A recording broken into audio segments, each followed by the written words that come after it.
The Dreadnought sucks. Unpopular opinion, I'm sure, but the Dread is a waste of points. Just did a pug run on normal with a couple of level 22s. We died right at the end of wave 25, but I gotta say, we got there faster than any other run I have done so far. By not spending the points on a Dread, we pretty much had plenty of med packs and Space Marine pets giving buffs when needed the whole time. Okay, interesting. The match ended on wave 25 with bad luck towards the end, getting stun locked by the two remaining Hellbrutes. Yeah, that'll happen. Either way, I'm sold on it. The Dread sucks, given the cost-sacrifice ratio of using it. I would like to see that broken down as far as how many Space Marine pets you're allowed to get if you just flat out ignore the Dreadnought. Now, here's the thing. You're also probably using a lot of stims depending on your class. I believe if you're playing like the Assault class, you're probably going to be using more stims than, let's say, the Vanguard or the Bulwark in that matter. But yeah, overall, I can kind of understand where it's like, we're good for wave 15. However, for wave 25, you cannot tell me a Dreadnought wouldn't have came in handy there. And obviously getting stun locked by two Hellbrutes, that's going to happen if a Dreadnought is there regardless.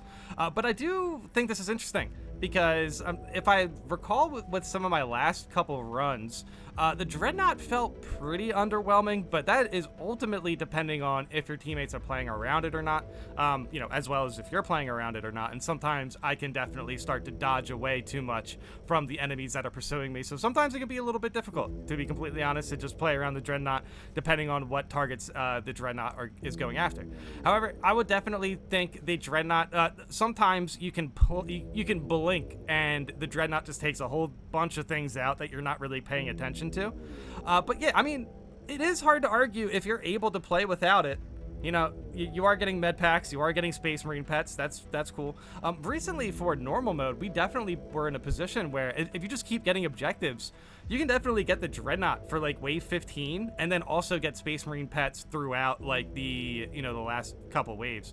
But yeah, it really depends. It really depends what wave you're going for, because let's say you are aiming for wave 25. I mean, even in my wave 25 run, I do not think we had the Dreadnought, but it was difficult. It was pretty difficult.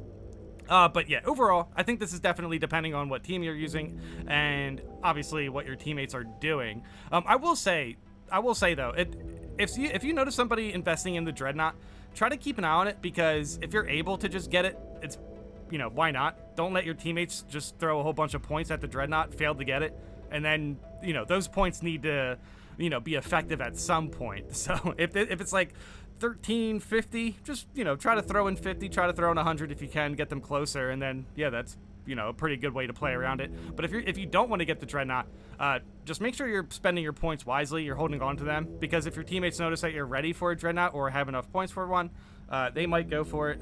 I think this all really depends. But yeah, even Guardian Relics, I've heard people say aren't very good, but I think if, sometimes they don't feel good because you're doing really well, and then you don't really need the healing, Same kind of goes in this situation. But I guess it's a case-by-case basis. But yeah, let's see how people kind of react to this one, because this guy did say it was an unpopular opinion, I'm sure. And then the Dread sucks given the cost-sacrifice ratio of using it. You definitely need to jump on those, those optional objectives 100% to just kind of feel comfortable with spending a lot of points on the Dreadnought. You gotta be next to it, then it will shred Terminus like it's nothing. On multiple runs, it basically solo Terminus enemies for us. Yeah, I definitely seen that. I've seen, basically the Dreadnought just, again, if you blink, you miss it, of how much damage it can put out. But yeah, definitely try to play around it if you can. But I feel like sometimes the Dreadnought can just like, kind of ignore things, but overall, if you just like roll in front of it or like try to get enemies in its path, I feel like the Dreadnought will just, steamroll them. But yeah, I do see players kind of summon it and then start to just like run away. And I would also do that too, depending on what is pursuing me. So hey, sometimes maybe just roll around the Dreadnought and you can get, your money's worth for it. I think you're right in that Space Marines for 200 per 5M, 5 minutes with their buffs, debuffs, are a better value than the Dreadnought. I believe the Dreadnought's like 3 minutes, something like that, at least on normal.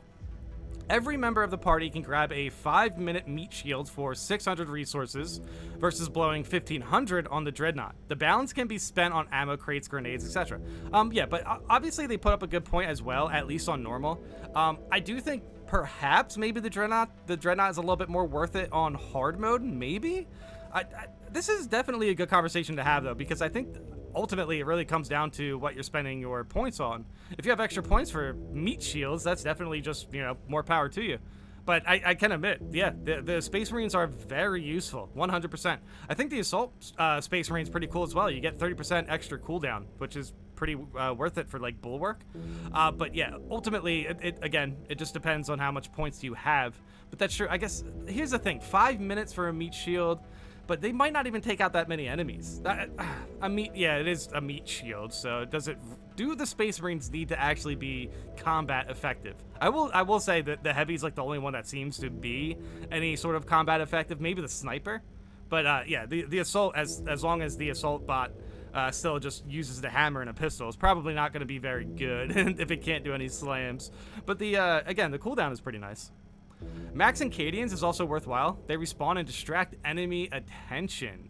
Yeah, I have seen these come in handy. And honestly, this is another one where if I notice my team isn't, going in on the Dreadnought, I kind of just send some points at the Cadians, basically, the Guardsmen. I think most siege resources are effective and reasonably priced. It feels like the dreads are meant to be your expensive, flashy, we have too much money sink if you're doing really well. I think this is a good perspective.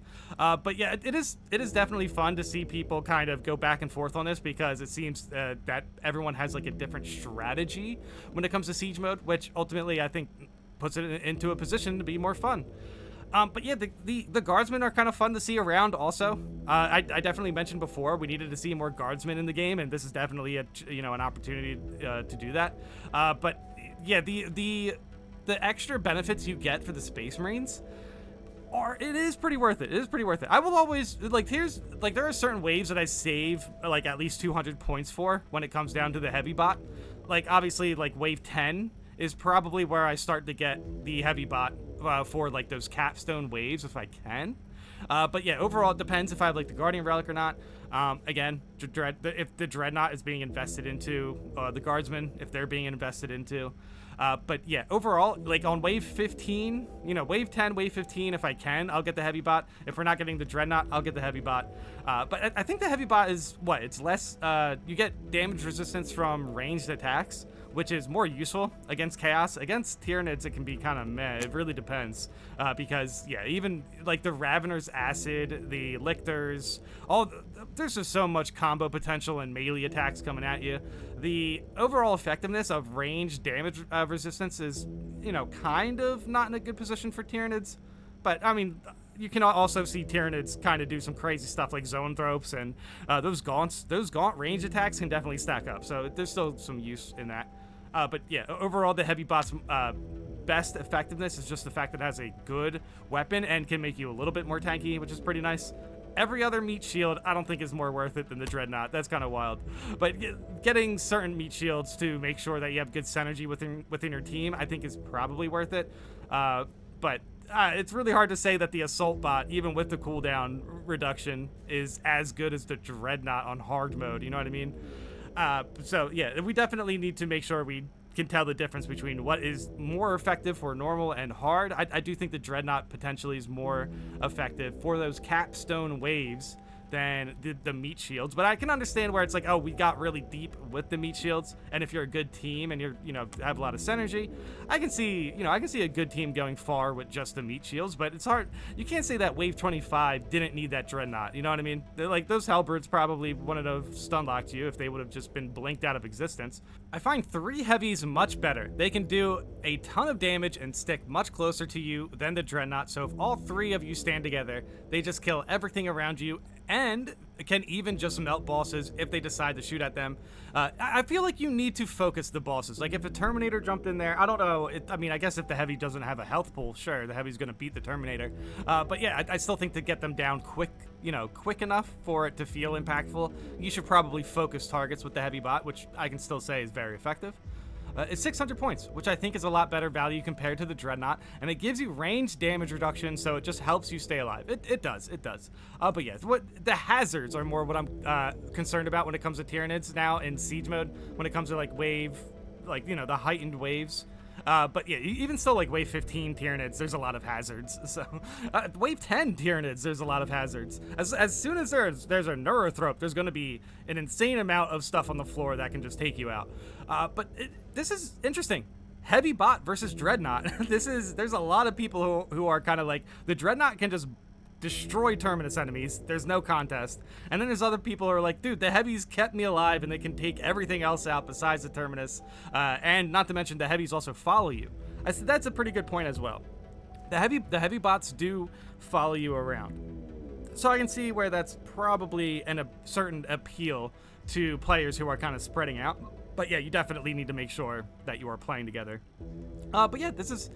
I didn't expect this to be so divided. I think we were kind of going to be in a position to be like, the Dreadnought's worth it and the Dreadnought's not worth it. But I've seen a fair amount of people say that it is worth it here. But I've also been covering a lot of the comments that are saying the opposite.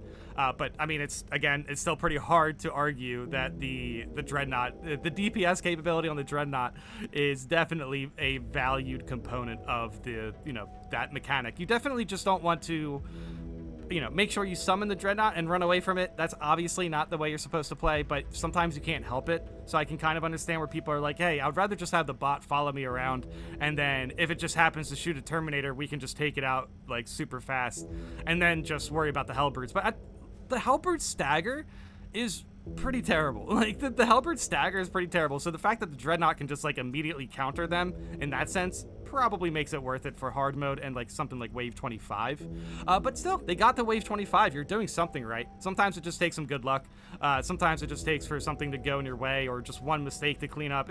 Dude, honestly, getting to wave 25 in siege mode feels so good. Just pushing waves in siege mode feels so good. So I really hope the devs start to get the connection stuff and all of that sorted soon, because I want to play some siege mode and actually put some time into it. But like I get these like 1 hour, maybe an hour and a half, maybe even 45 minutes to just jump into a wave for a bit, and then sometimes I get like a connection issue or whatever, or the recent bug with it. But still, I can still definitely, if I just push through, I can find some completions. I can definitely push through some waves if you just ignore the fact that maybe that last wave ended to disconnection, and that probably didn't feel very good. That probably didn't feel very good. But yeah, overall, it's still the most fun I'm having in games right now is Space Marine 2 Siege Mode. So I think overall, the mode's in a good spot. Definitely confirmed that the mode's probably in a good spot, considering the fact that people are kind of very divisive on Dreadnought and Heavy Bot.